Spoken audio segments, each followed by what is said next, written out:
Is this working? Okay, good. We're going to go ahead and call our special meeting to order, January 23rd, 2024. Please let the record show that all board members are present this evening. We have one item on the agenda tonight, and that's item 3.01, the legislative platform. This is a follow-up from last week when Board Member Byrne had provided his proposed new legislative platform for the board to consider. We've been provided a copy with some changes based on the feedback that the board provided Mr. Byrne from last week. The recommended action is that the Board of Education approve the 2024 legislative platform for the 2024 legislative session as amended. Do I have a motion? I'll make that, then I'll second. Okay. Motion from Board Member McCoskey, second from Board Member Byrne. Is there any discussion on this matter? Seeing none, we will vote. And Steve, were you able to log in? Were you able to log in? It shows that I'm there, but I can't. Okay. Here, let me look. Try this. Did yours come up? Yeah.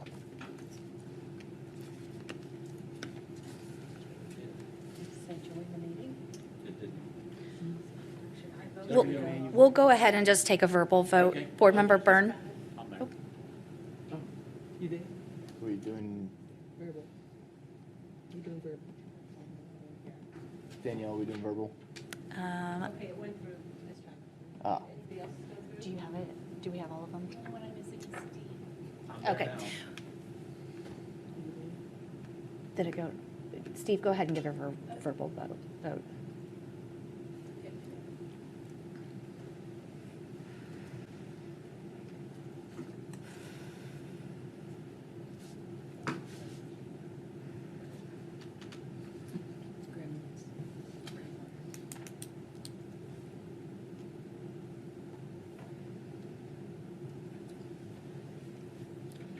Okay, we're going to do a verbal vote.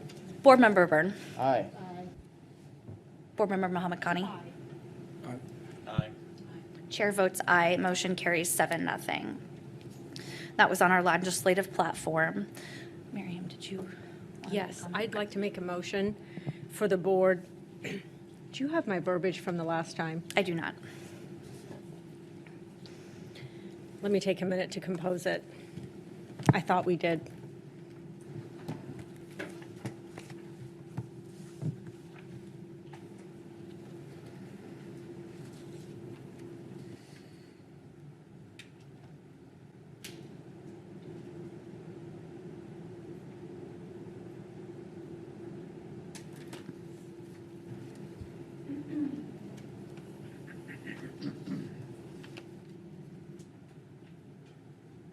I'd like to make a motion that the Board of Education support Senate Bill 814 and direct the district lobbyists to act accordingly. Okay, there's been a motion from Board Member Muhammad Khani that the board support Senate Bill 814 and direct our lobbyists to act accordingly. Do I have a second? Second. Second from Board Member Byrne. Is there any discussion on this matter?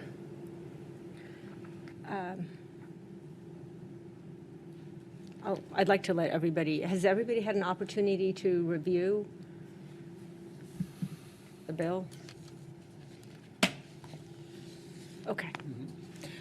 I don't know if I may just have a couple minutes. I don't know if you guys read the newsletter article, and I had it pulled up. I wanted to go through it point by point, if just sort of the points that were made, so that I can address some of those differing perspectives and give you my take on it. I thought I had it pulled up, but then we were just in closed session and I was using it and I don't have it. If you could just give me one moment, please. Here it is. It's coming up. Okay.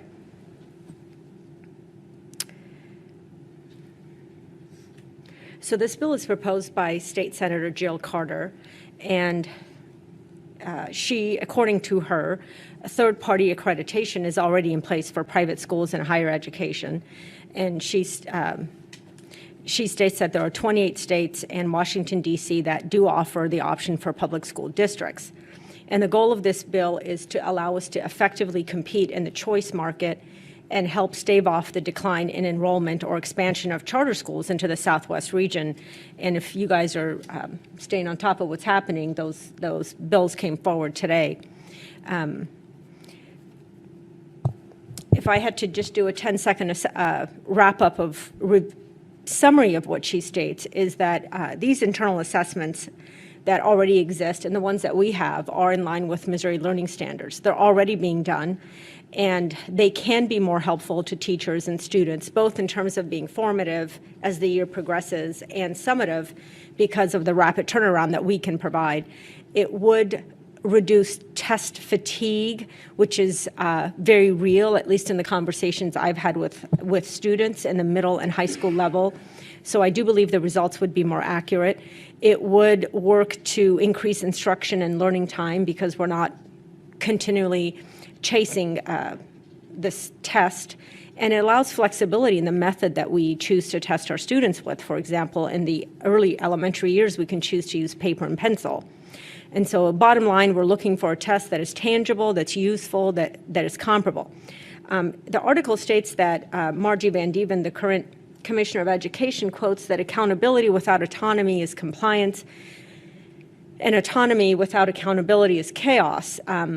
First, I do want to point out to you, my colleagues here, is that there's nothing about this bill, in my opinion, about getting away from accountability. And secondly, I think it's a bit of an insult to say that at the local level, educators aren't responsible enough or knowledgeable enough to be trusted with assessment, and that the local boards, such as us, that govern them aren't smart enough to oversee the process. We are distinguished as a local control state, and you guys are familiar with this. The concept is grounded in the idea that the individuals and the institutions that are closest to and most knowledgeable about a school, who have the most invested in the welfare and the success of its students, teachers, communities, we are best suited to making decisions that relate to those operations. Furthermore, Mrs. Van Dieven states that, according to this article, that M6 is a mix of responsibility and autonomy to hold systems accountable for student results delivered and not for the explicit methods used to attain them. I would argue that it is precisely about the explicit methods. And now that we have issues with post-pandemic, districts can't hit the achievement index, now there's a growth index, and there's many variables, and which really amount to just jumping hoops rather than letting us decide what we need to do and what we consider is helpful in the growth of students. She also states, according to this article, that this bill would not allow a comparison of apples to apples. But it does, because this bill does not mean the map goes away. The map remains as a statewide assessment test to be in compliance with federal regulation. And as for moving the needle for students, we really there isn't any proof that an apples to apples comparison benefits the students, right? Ultimately, it's about moving the needle and the acquisition of knowledge, and so far it hasn't helped. The last point I want to make about the comment that was made in this article is that DESE remains committed to exploring options to redesign its state assessment system. But I would like you to consider, why does it take legislative sessions to entice DESE to do the right thing? In my opinion, they have not been responsive to the basic issues, such as why is the turnaround so slow?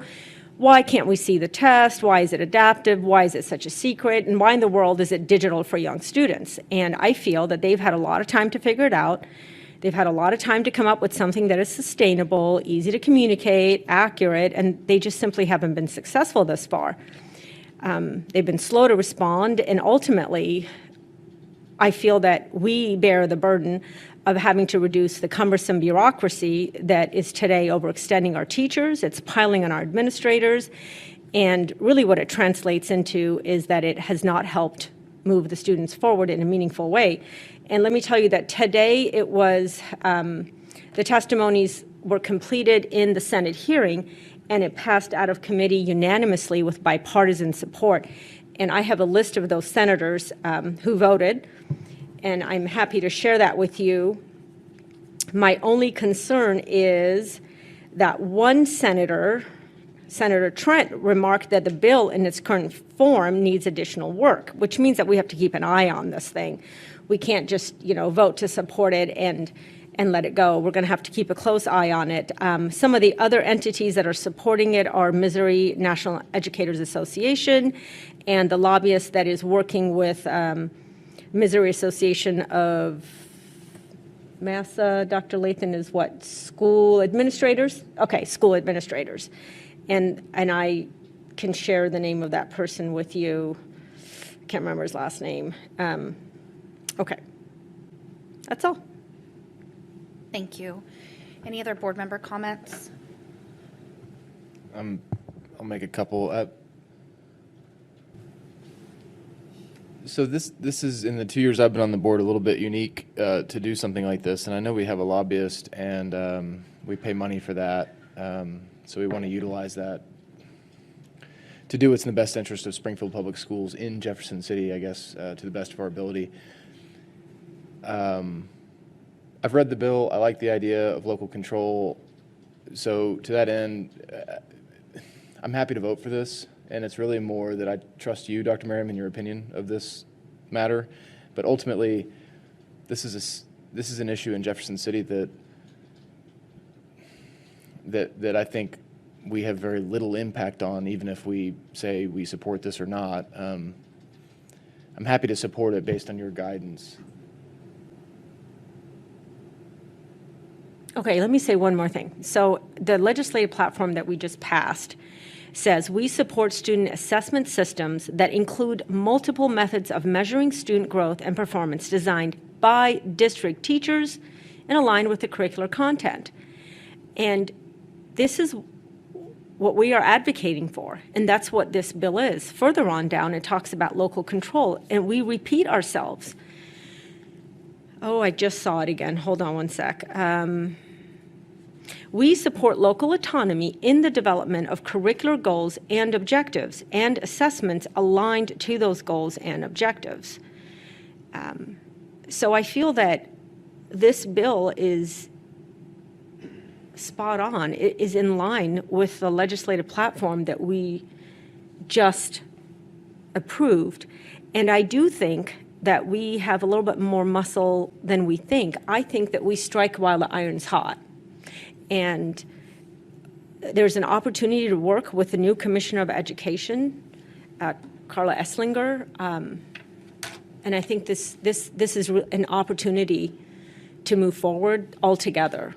Well, so I'm happy you're on the board, and this is one of the reasons. Okay. And I want to support you in any efforts you continue to do to help improve situations in Jefferson City that would impact Springfield Public Schools. You probably won't find me finding many bills in Jefferson City to try and get consensus on the board to support or not. But I'm happy to support your judgment on it. So I'll vote yes for it. Okay. Any further comments? No. Okay. I have a comment. Uh-huh. I voted yes on our legislative platform in an effort to build consistency on our board. As I've stated before, and I'll state again, I don't agree 100% with the legislative platform. That doesn't mean that I'm not willing to support it as the board wishes. I am for some local control, but I do not push for local control at the same level as some of our board members might. That said, I do not support this bill. Any further comments? I feel like I have a lot of questions about it.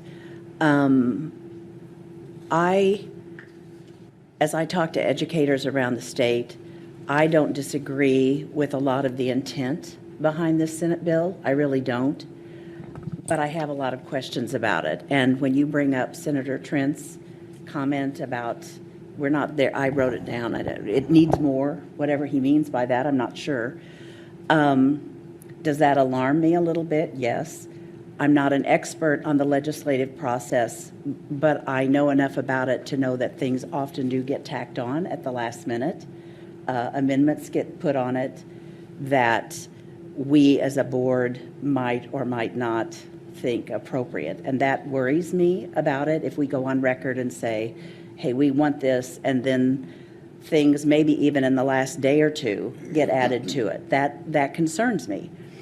I'm not aware, although I would be happy to hear what others have to say about this. I'm not aware that our school board has ever done what you're asking us to do.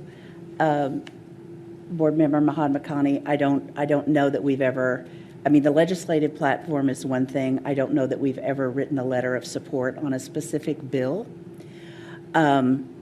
I was interested in that you said, well, I'm interested in all of it, but it was interesting to me that you said that it passed out of the Senate with bipartisan support.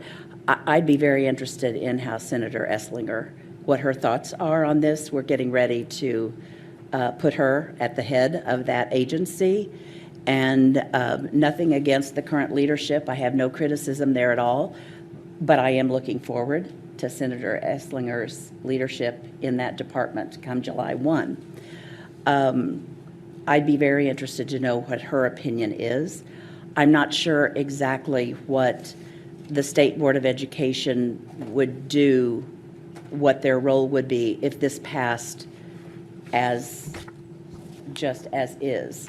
I appreciated the summary. That's a lot easier for me to read than this. So you mentioned MASA supporting that. That's the first I've heard of that. I would like more information about that, what that organization is seeing as the pluses. I think that, and this is where this legislation, I think, has some real meat to it.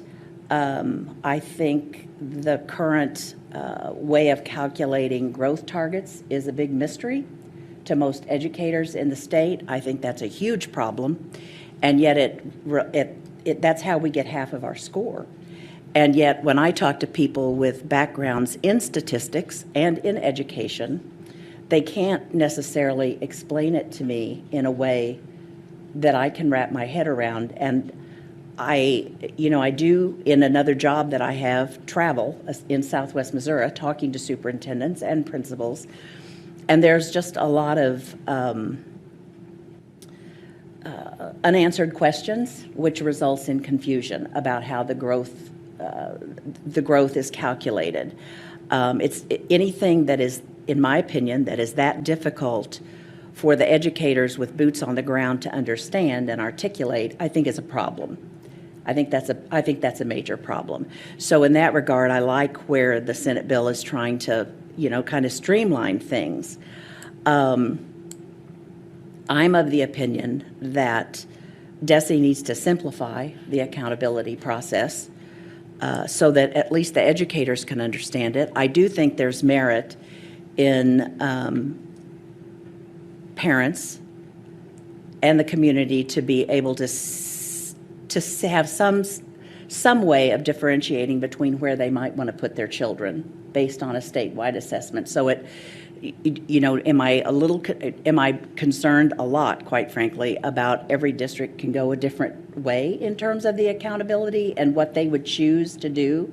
At that point, we're not even comparing apples to apples anymore, and I think that could be confusing for families trying to make decisions on where they want to reside. I'm not sure. I mean, I do think whatever assessment is there needs to be aligned very closely with our Missouri learning standards. We have those. And if, we need to make sure that that our testing instrument is aligned with how we're teaching and align our teaching to what the standards are. I think that is very important that happen.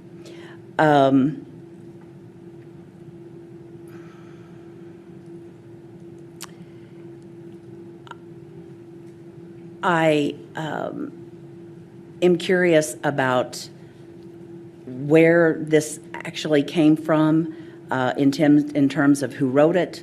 Is there research that supports it? That sort of thing. What I do believe that district accreditation should be the responsibility of the State Board of Education. I think that they play an important role.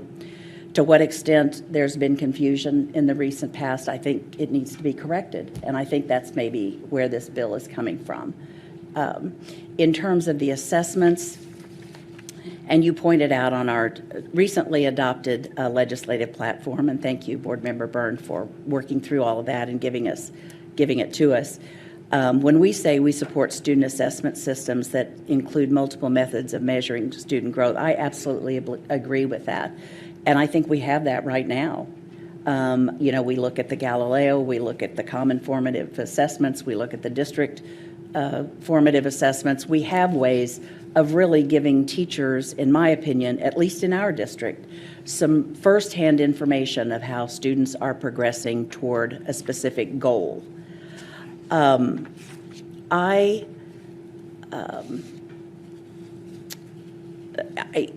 very hesitant to actually, as a board, to write a letter in support of this bill. I think that it's not that I think school boards shouldn't be involved in the legislative process to some degree. I think we're elected members of the community, and to serve as liaisons to our senators or representatives, I think that's fine.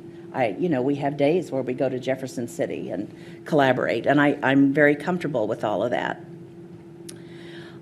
What I would like to see, honestly, and I don't know, I'm not putting it in the form of a motion, but I am putting it out there in terms of an idea. I'd like to see us, and we are the largest school district in the state, and to what extent that carries more clout, it's not that we're more important than other districts, but our voice is pretty loud. I mean, it is. So I'd like to see us, over the next year, under the guidance of the new commissioner, starting July 1, to see a group facilitated that really will review the present accountability system,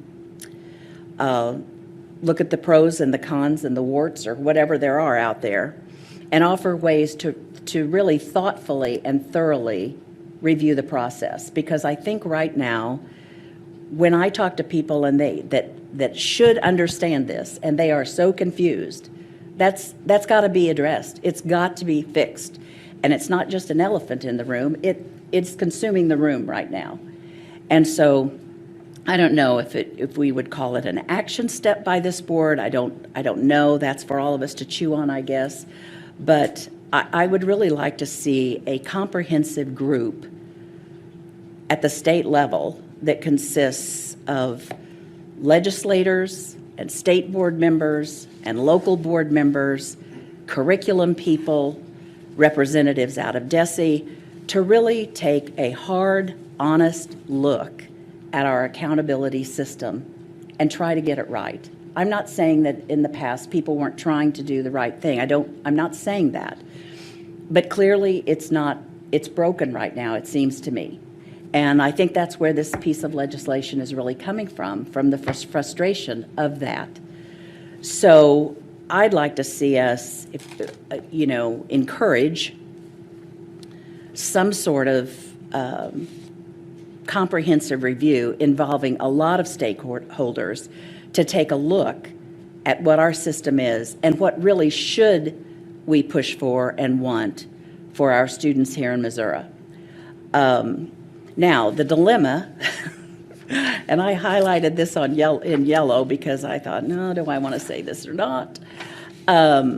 Because these are my notes as I've thought through today. But I don't know how what the answer is for next year. Because if what I'm proposing or thinking out loud is a better way to say that, if that really caught some momentum, then what happens to districts next year as we're studying it, and then we're still operating by the old rules? I don't know how to write that. Because if we take a serious look at it, with the thought in the back of our minds is we need to get this fixed, well, what kind of a position does that put districts in as we, have the wheels of that turn for several months? As, people are going to expect scores next year. So I don't know what the right answer is there. I mean, I might suggest that, we put some moratorium on those scores until the accountability system can be addressed and fixed in some way. Turner, you're at 10 Oh, I'm sorry. minutes. Got it. So- I'm done. Okay, Thank you. Any other board comments at this time? I do want to, We'll let all the board members Okay. speak. I don't know where to start. It's quite a lot you said there. I appreciate that. I agree with a lot was said. I do believe that if I had my way, I would get DESI out of the way, period. And have more local control and us to be able to evaluate our district ourselves instead of having somebody else tell us how we should go about business, because all of the districts and the local areas are different. It would be nice if DESI would go back to just allocating the funds that are received by the federal government to the districts. Now, with that said, local control could be, I think we're doing a lot of the assessments ourselves already. Many of the assessments aren't considered by DESI. Maybe it would be useful and helpful that DESI would adopt some of those, like Galileo, for us. With that said, I think, Dr. Maryam Mohammed Khani, you had mentioned about Curtis Trent, one of the senators, with regards to this bill, did not vote for this bill. he did, he voted Oh, for he it. did, he did? He voted in favor? Yeah, it was unanimous. Okay, excuse me. You said it needs more work. It does need more work, and one of the reasons or the areas, and I won't speak for him, but in my conversations with him is, which I agree with him, is that there's Senate Bill 804, which is more directed to academic achievement and performance for students, versus 814 is dealing with moving to local control. And I think we're here for academic performance and academic achievement. Now, I don't want to sit here and start legislating and start getting into all of the nitty gritty and all of these things, because we have a large enough task, not only as a board, but with Dr. Lathan trying to put this district together and ensure that it stays together and we actually achieve our goals of academic achievement for all of our students. So with all of that said, I think I'd like to have local control. I'd like to see DESI start moving out of the way. And I think that's a lot of an undertaking for us to do. And I don't know that we're quite ready for that. It's no impact on you, Dr. Lathan. I'm just saying, I just don't know what all that looks like, So I will end it with that, and hopefully that maybe Senate Bill 804, if you take a look at that, which is actually from Senator Trent, could be a little bit more helpful or useful to us. Thank you. Thank you, Board Member McCoskey. Board Member Kreis, did you have any comments? Yes. Yes. First of all, Mary, I'm glad you brought this forward. Could you read again the what you brought forward, the motion? Or do you mind? The motion from Dr. Mohammed Khani was that the Board of Education support Senate Bill 814 and direct our lobbyists to act accordingly. Okay. I agree with letting our lobbyists act accordingly, but, and I agree with a lot of what was said today. I support local control, and I agree with you, reduce test fatigue, increase learning times, so we're not chasing the test. Totally agree with that.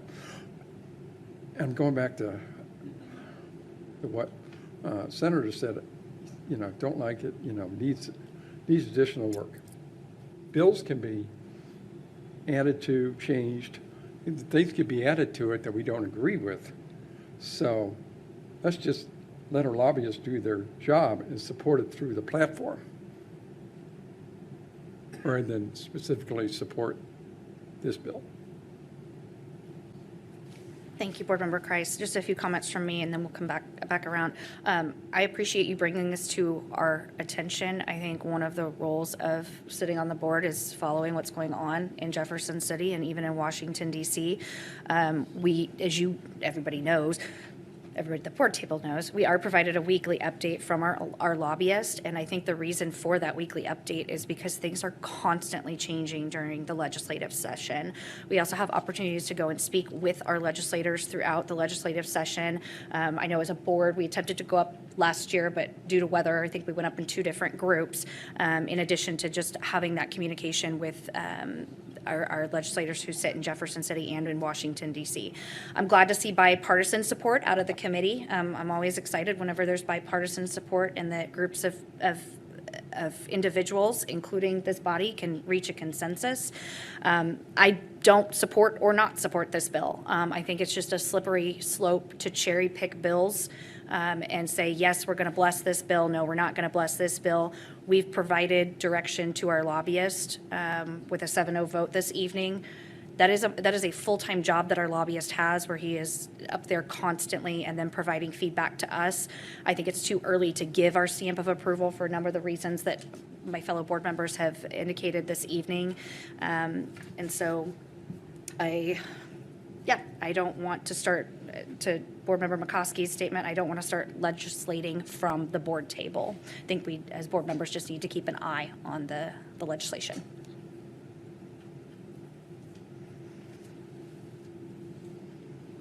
Any further board comments at this time? Other than me? Uh, Okay, so, yeah, I feel like I need to make a few points, highlight some things. I would not have brought this to the board table had we not had a lobbyist. I agree, we could not keep an eye on this without a lobbyist. However, I do feel that all our lobbyist does is to go to Jeff City, and we all sit here tense, oh my gosh, what's coming down the pike, right? We're playing defensive every legislative session. We're all holding our breath to see how bad the damage is. And the damages are going to be substantial because the choice train is here. It is barreling through. And so I implore you to just look at this from this perspective, that what we want to do is we want to ensure that we have a seat at the choice table, that public schools will be enabled and will be empowered to be a choice. When you go and pick a charter school or a private school, they're getting their accreditations many different ways, and parents are picking them, and none of them are getting accredited by DESE. Yet it doesn't stop people from picking those choices, and they're going to keep leaving our schools, and they're going to keep picking other choices. So where do we fit in that narrative? That's really the perspective that I want you to have.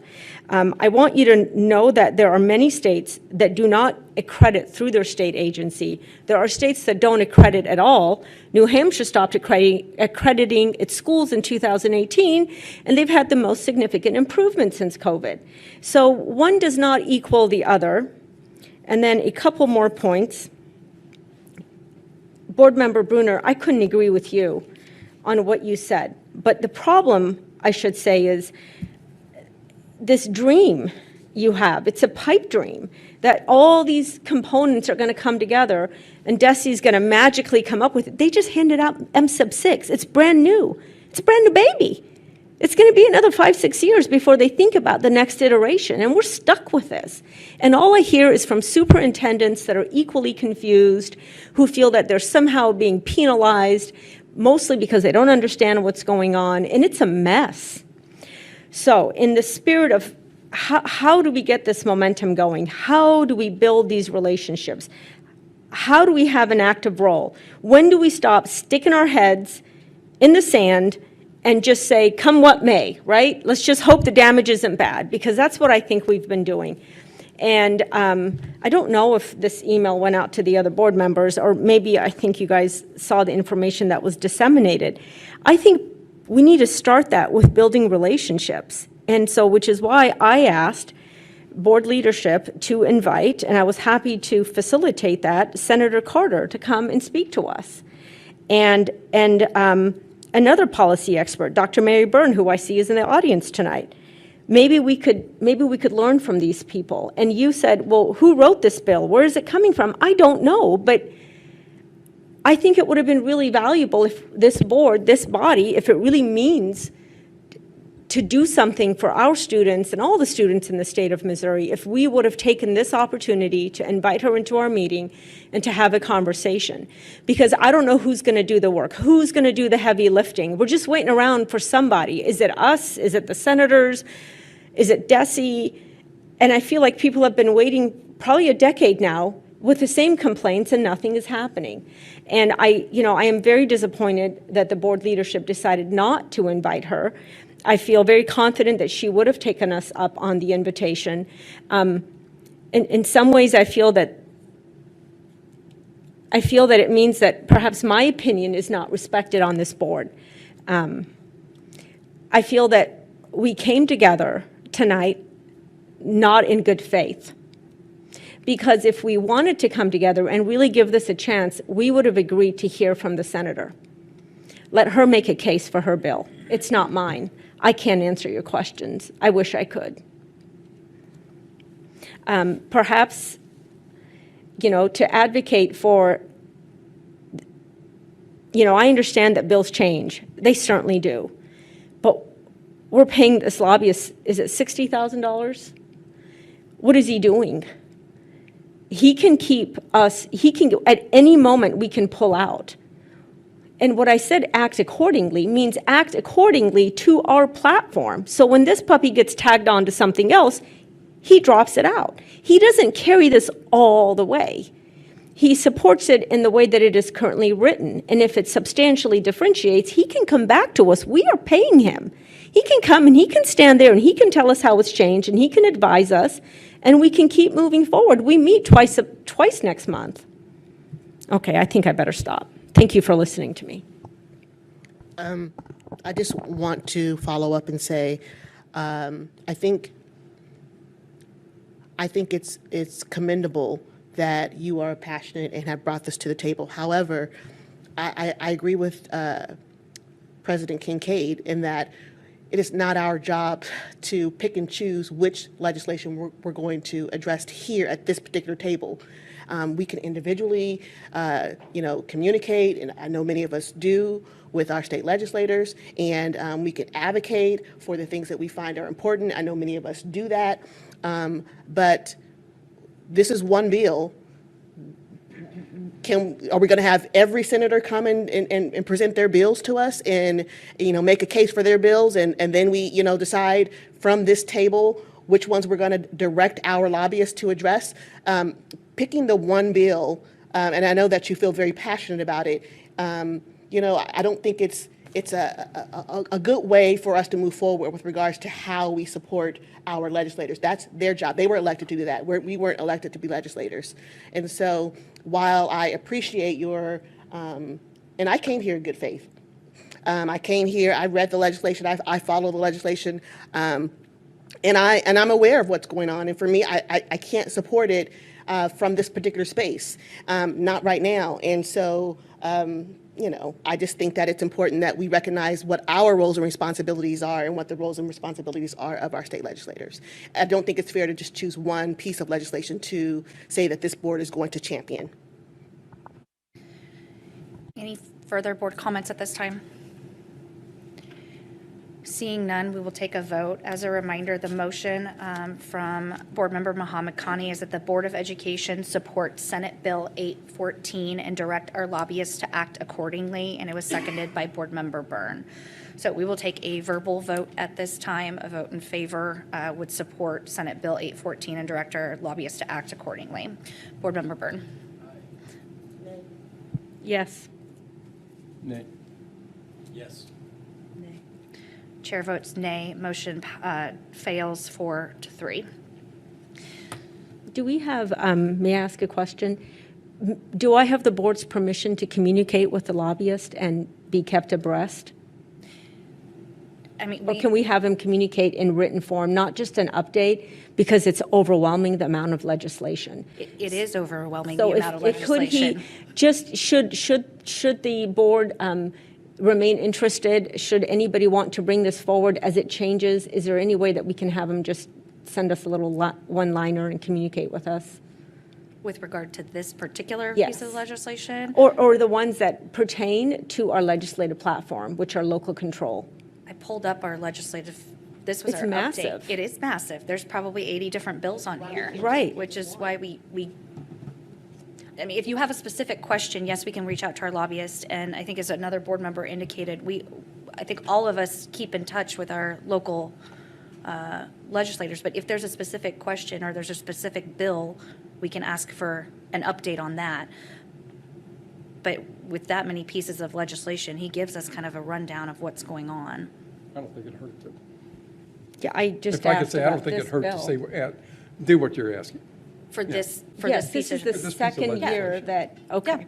I don't think that would be a problem. Yeah, I think that's appropriate. Okay.